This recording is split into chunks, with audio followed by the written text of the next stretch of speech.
Não se enganem, o Rio de Janeiro está gritando para o Brasil todo: eu sou você amanhã. Se nada for feito, esse é o caminho que vai ao país. O Rio tem peculiaridades, desde Brizola, que os bandidos viraram os intocáveis, passando pela DPF 635 do Fachin.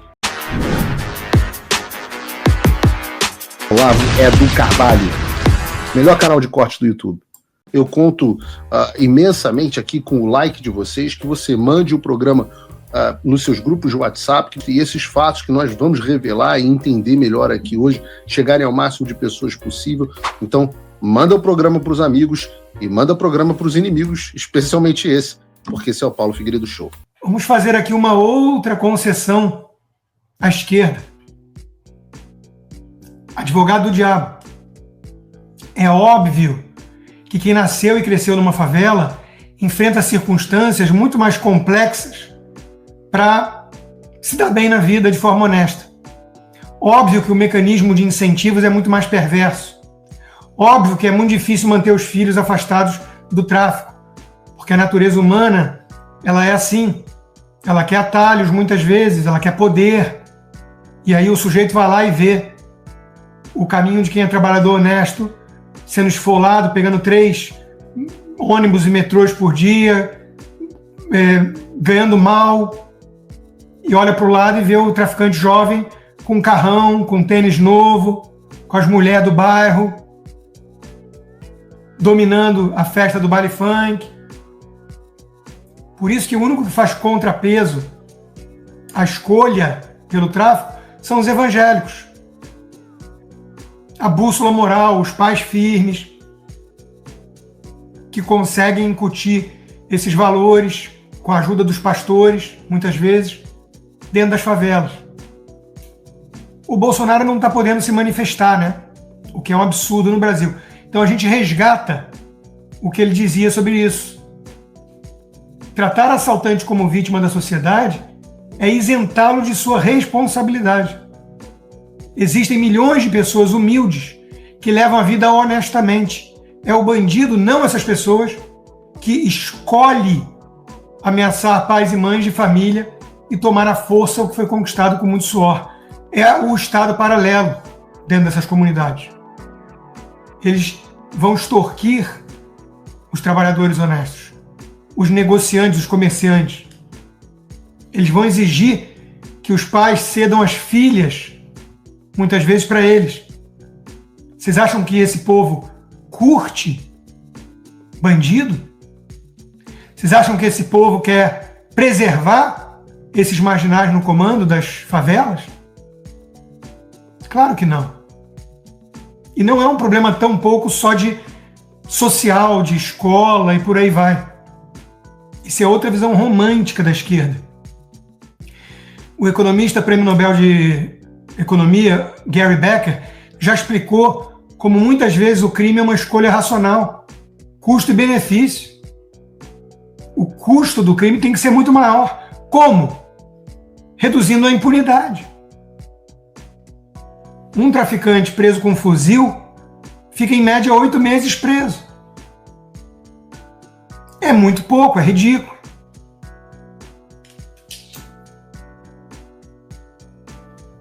A visão romântica da esquerda gostaria que a polícia agisse assim com os terroristas. E por gentileza, senhores, poderiam me dar esse fuzil e os cartuchos?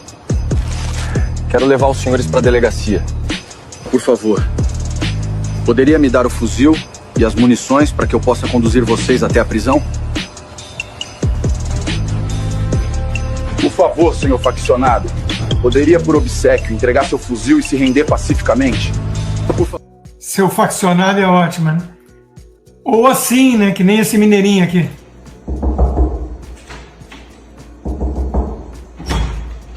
Com licença, o senhor que é o líder do Comando Vermelho aqui na comunidade? É porque a gente está com mandado de prisão aqui contra o senhor. Infelizmente, você vai ter que me acompanhar, por favor.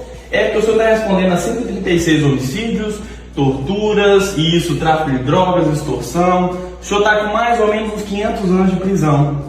O senhor pode trazer os fuzis de guerra também? O drone com granada eu vou querer, por favor. Pode trazer também os carros roubar. Isso, vem a galera toda. Obrigado. Quer dizer, a gente brinca, né? Mas é uma visão tão distorcida da realidade. Tem muita gente que pensa mais ou menos assim. Uma visão turvada por um infantilismo, por uma psicopatia mesmo e por aquilo que o meu amigo Flávio Gordon tem chamado de narcoafetividade. Daí, pessoal, tô passando aqui só para lembrar vocês que você é o patrocinador do nosso canal aqui. E o preço é o seu like. Se quiser ajudar ainda mais o nosso trabalho a continuar de pé, deixa um comentário aqui sobre o que você está achando desse vídeo e não esqueça de compartilhar com seus amigos. Valeu, abração. Eu vou mostrar a coluna dele, que é muito boa. Precisamos falar sobre a narcoafetividade e a hibristofilia. A bandidolatria, ou a narcoafetividade, é hoje o afeto político dominante da esquerda brasileira. Trata-se de um amor materno pelo delinquente, um carinho patológico pelo homicida.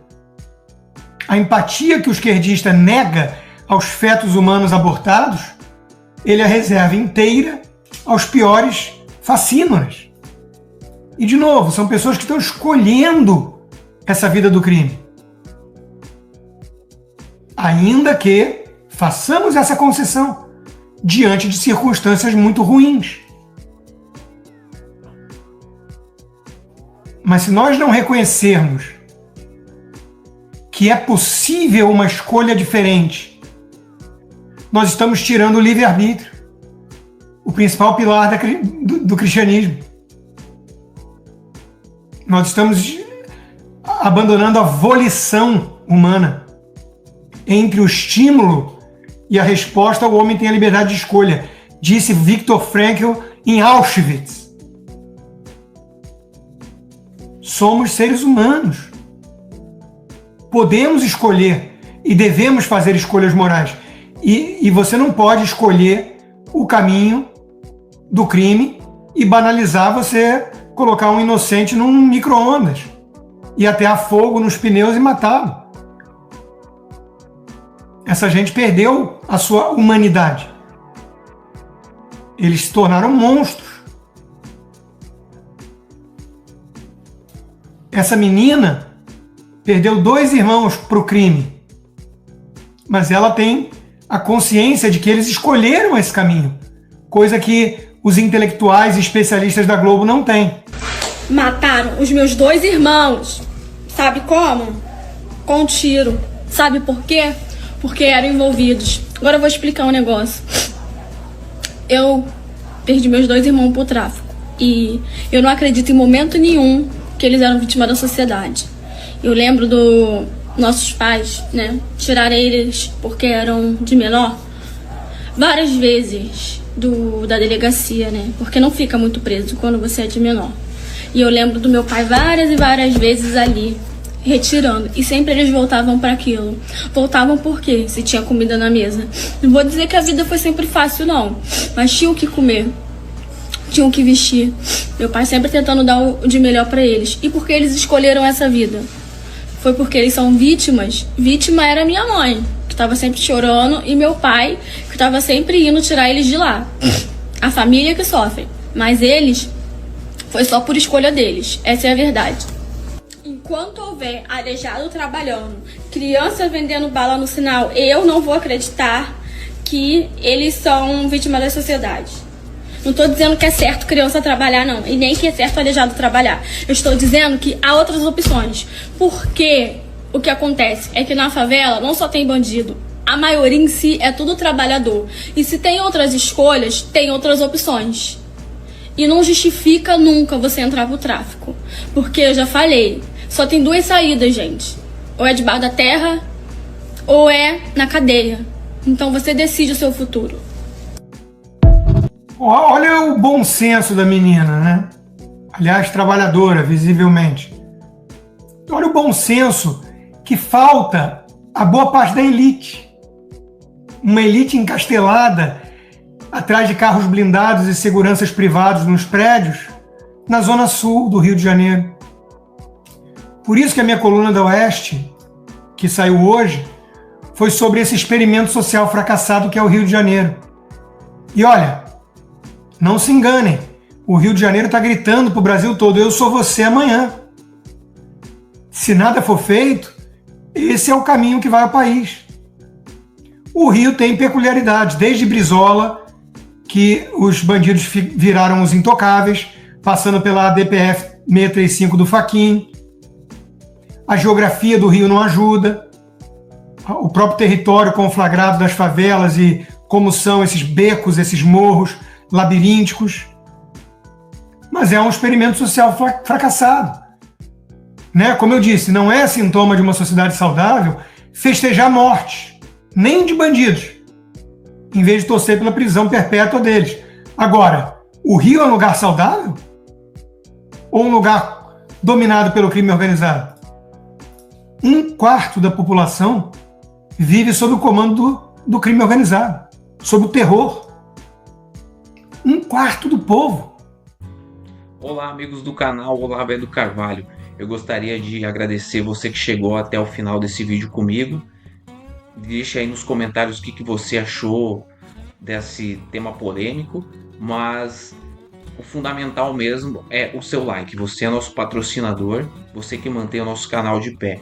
E para que nossa mensagem chegue a mais pessoas, você pode compartilhar esse vídeo pegando o link aqui na descrição.